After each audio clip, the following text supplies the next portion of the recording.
Hello, I'm making a page today with some Amy Tangerine embellishments. This Craftworks card notepad, a photograph of my husband and my son, a cut file and some Tim Holtz coordinations paper. So I'm going to be backing the cut file with various pieces of paper. To this collection I added this yellow just because I wanted a little bit more of a pop of yellow on this page. So I'm going to just pick out papers here to back this photograph. This is quite an old photograph of my husband and my son taken on my son's second birthday in 2002. But I've kept wanting to scrap this photograph and just not gotten around to it. So here I'm just drawing on the piece of paper around the cut file so that I'm roughly getting the shape that I need for each one of these hearts. And I start by just cutting them out, and then I think actually I probably should cut them and then stick them straight down so that they go, and I remember which order they go in and which one I've cut. So I'm just grabbed my glue here and I'm just going to cut these, stick these two down and continue on with the rest of them. So this is the Craftwork cards paper pack. It's called Seaside Summer and it has some quite nice colours to it. I'm quite a fan of a bit of teal, and this has got quite a lot of teal in it. We've got some sunglasses and some camper vans, and there are little mopeds. So I thought I quite liked these. My husband rides a motorbike, and so I quite liked the little mopeds on here, and I thought he'd quite like them too.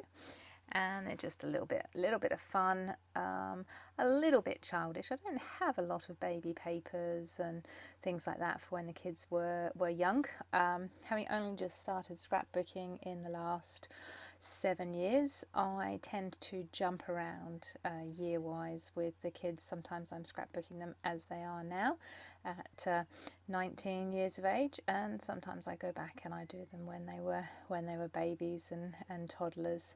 So that's what I'm doing here. This is one of my favourite photographs of my husband and my son.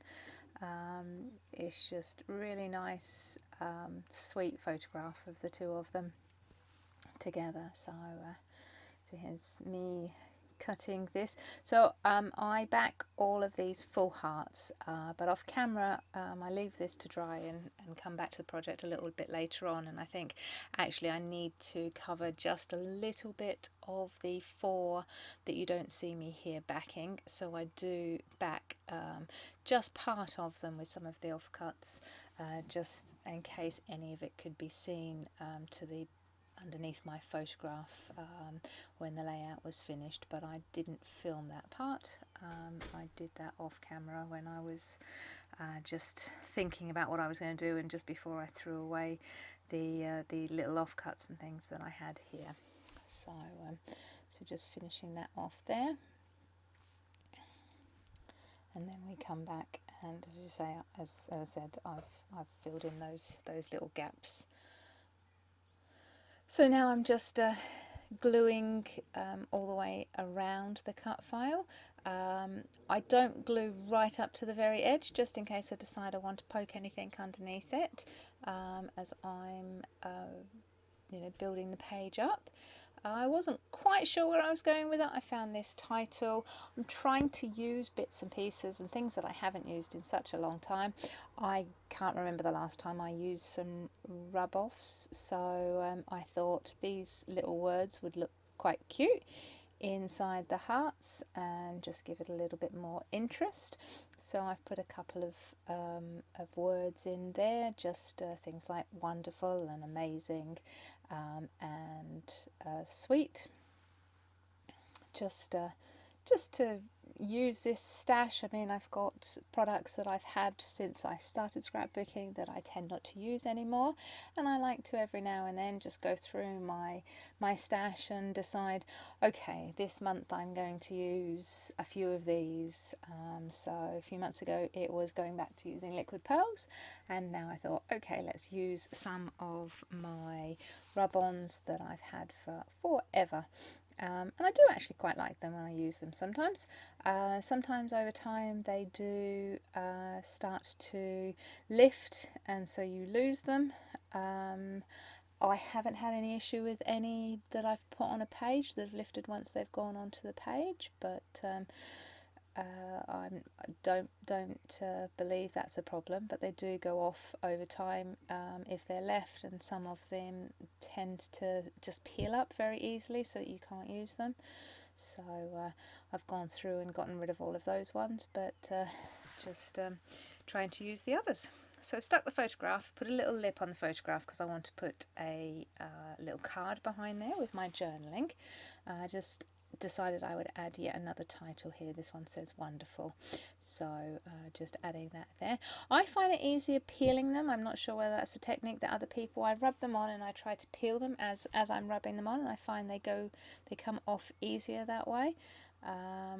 So I've also put a piece of card on the back of this title because I want this to pop above, but I'm just peeling back a little bit of it so that I can push it underneath the photograph so that it sits just on the edge of the photograph there.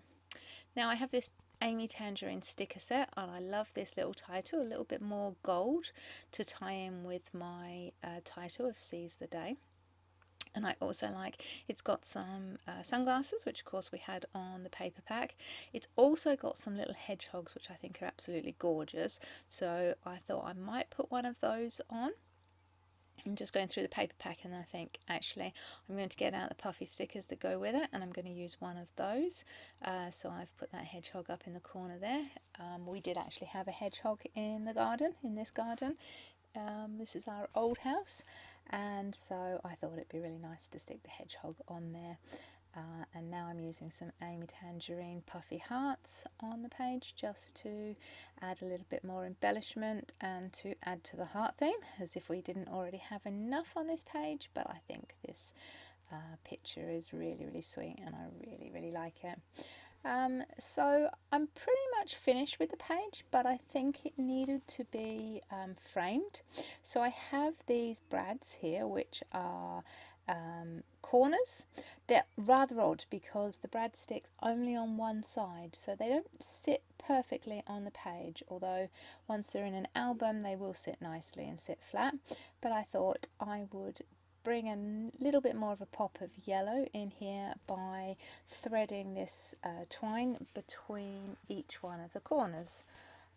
This is a little bit fiddly to do. I decided to do the twine all in one long strand. So you see me here just sort of measuring out 4 sides, so it's going to go all the way around. So I'm going to thread it in and then make another hole and thread it up through that hole as well, and then we'll put the brad in and tie them all together. So basically the thread will go underneath the brad and then come out the other side. So I'm just lightly threading this through so that it's sort of out of the way, and then I can come back and do the corners. And it holds the string in place better if it's sort of strung up mostly all the way around there. So I'm just fiddling with those. I think these would be much better if there was the brad end on both sides of the frame. And again, this is something that I've had in my stash for a while and just haven't used. And I thought this would be a fantastic way of using them. I have done this page for a challenge for a retreat that I'll be going to in February. And throughout the year they run a monthly challenge, and so I am going to be entering this one into this month's challenge because the challenge was to use brads. Again, it's something that I think a lot of us have in our stash but don't use very often or don't use anymore. They've gone out of favour, so here's my opportunity to bring them back into favour, at least with my own scrapbooking pages, and get some of my stash used. So I just put the twine around, wrapped it around the last brad, and I'm just putting a little bit of washi tape on the ends of the brads so that it makes it better when they sit in my folder. They don't get caught when you're pushing them into your folder, and it just helps keep them in place better. So I hope you've enjoyed this page, and we will see you again next week. Take care. Bye.